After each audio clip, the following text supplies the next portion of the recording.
சில எதிர்ப்புகள் வரும்போது பார்த்தீங்கன்னா நமக்கு சோர்வு வந்துடுது.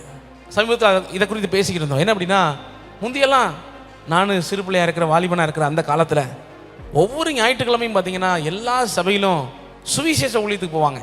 காலையில் ஆராதனை, ஆமாம் ஆராதனையே நம்ம சர்ச்சில் அப்போ 9 மணியோ 9:30 மணிக்கோ ஆரம்பிப்போம்.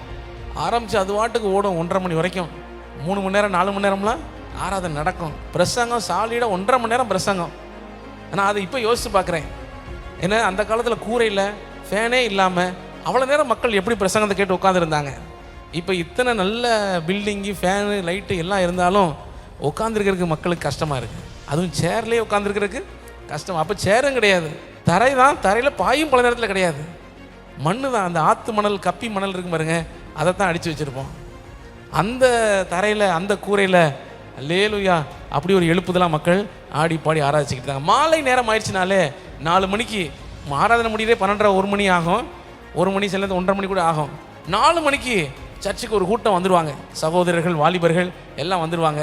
இந்த வட்ட ட்ரம் இருக்கு பாருங்கள், அதை ஒரு சைக்கிளில் கட்டிக்கிட்டு அப்படியே எங்கேயாவது ஒரு குறிப்பிட்ட தெருவில் போய் அங்கே போய் நின்று பாட்டு, வருவாய் தருணம் இதுவே, நல்லவ நல்லவ நல்லவ நல்லவர் இயேசு நல்லவர், பாட்டு பாட, டேமரின் அடிக்க, ஒருத்தர் அந்த ட்ரம் அடிக்க, அது அவ்வளோ ஒரு மகிழ்ச்சி, அவ்வளோ ஒரு எழுப்புதல். அப்புறம் ஒருத்தர் பிரசங்கம் பண்ண, இன்னொருத்தர் அதை வந்து எடுத்து சொல்கிறாராம். இங்கே ஒருத்தர் நின்றுட்டு பேச, இந்த சர்ச்சு வாசல் இருக்கு பாருங்கள், அவ்வளோ தூரத்தில் அங்கே ஒருத்தர் நின்றுக்குருவார். ஏன்னா இப்போ இருக்க மாதிரி ஸ்பீக்கர்லாம் அப்போ கிடையாது பாருங்கள், தூக்கிட்டு போகிற ஸ்பீக்கர்லாம் கிடையாது. இங்கேருந்து ஒருத்தர் ஏசு நல்லவர், அப்புறம் அங்கேருந்து ஒருத்தர் ஏசு நல்லவர், அப்படியே எக்கோ மாதிரி கேட்கும். இங்கே ஒரு சத்தம், அங்கே ஒரு சத்தம். அது ஒரு மகிமையின் காலங்களாக இருந்துச்சு.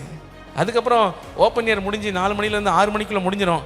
முடிஞ்ச பிறகு பார்த்தீங்கன்னா அந்த தெருவில் இருக்கிற ஒன்று விசுவாசி, இல்லாட்டி சில நேரத்தில் அவிசுவாசிகள் கூட வீட்டில் கூப்பிட்டு டீ கொடுப்பாங்க. அதெல்லாம் குடிச்சிட்டு சந்தோஷமாக அடுத்து மாலையில் பார்த்தீங்கன்னா எங்கேயாவது ஒரு தெருவில் சுவிசேஷ கூட்டம், ஒரு 4 டியூப்லைட்டை கட்டி ஒரு பக்கத்து வீட்டில் ஒரு டேபிளை கடன் வாங்கி அங்கே மேலே போட்டு அப்படியே ஒருத்தர் பாட்டு பாட, யாராவது சாட்சி சொல்ல, ரட்சிப்பின் சாட்சியை யாராவது சொல்ல, பாஸ்டர் ஒரு சுவிசேஷ பிரசங்கம் பண்ண, கூட்டம் அருமையாக நடக்கும். ஆனால் சமீப காலங்களாக கைப்பிரதி கொடுத்தா பிரச்சனை, சுவிசேஷம் அறிவிக்க போனா பிரச்சனை, இப்படி பல பிரச்சனைகளை கண்ட உடனே ஒரு சோர்வு. என்ன சோர்வு? ஊழியம் செய்யக்கு ஒரு சோர்வு, எதிர்ப்புகள், அது நமக்குள்ள சோர்வை உண்டாக்குது. வேதத்தில் எலியா தீர்க்கதரிசி குறித்து வாசிக்கிறோம்.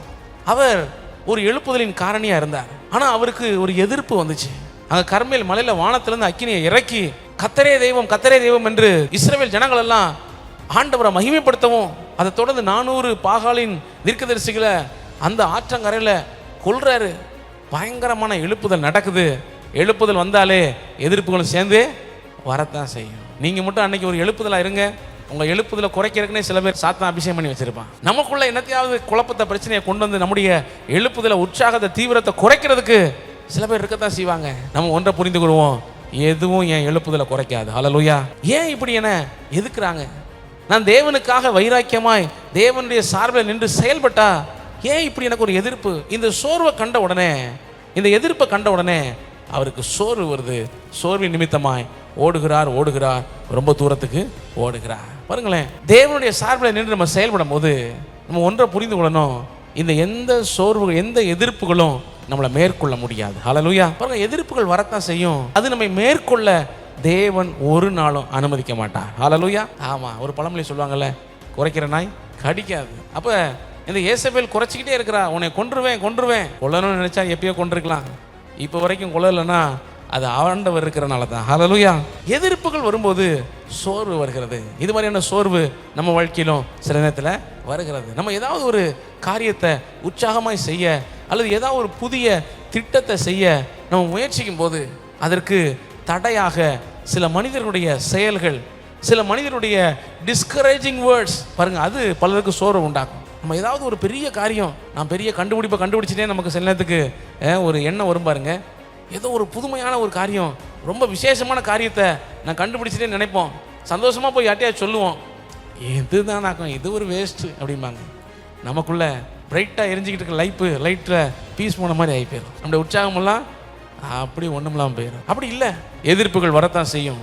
இங்கே தாவீது எருசலேமை பிடிக்க போகும்போது பலரும் சொன்னாங்க, இது உன்னால் முடியாது. எபூசியர் அவனை தடுத்தார்கள். அவங்க சொன்னாங்க, தாவீது இது உன்னால் முடியாது. அதுதான் எதிர்ப்பு. எதிர்ப்புனா எந்நேரம் சண்டை கூட வர்றதில்லை, நம்மளை உற்சாகத்தை கெடுக்கக்கூடிய வார்த்தைகளை பலர் பேசுகிறாங்க. இது உன்னால் முடியாது, இது உன்னால் நடக்காது. இதை ஒருத்தர் இதுவரைக்கும் ஜெயிச்சது கிடையாது. அங்கே பைபிளில் அந்த வசனத்தில் போடப்பட்டிருக்கு, ஆனாலும் தாவீது சீயோன் கோட்டையை பிடித்தான். அப்போ பலரும் முடியாதுன்னு சொன்னாங்க, ஆனால் தாவீது செய்து முடித்தான். ஹல்லேலூயா. எதிர்ப்புகள் வரும்போது சோர்வு வர்றது இயல்பான காரியம்தான், ஆனாலும் சோர்ந்து போகாதிருங்க. ஹல்லேலூயா.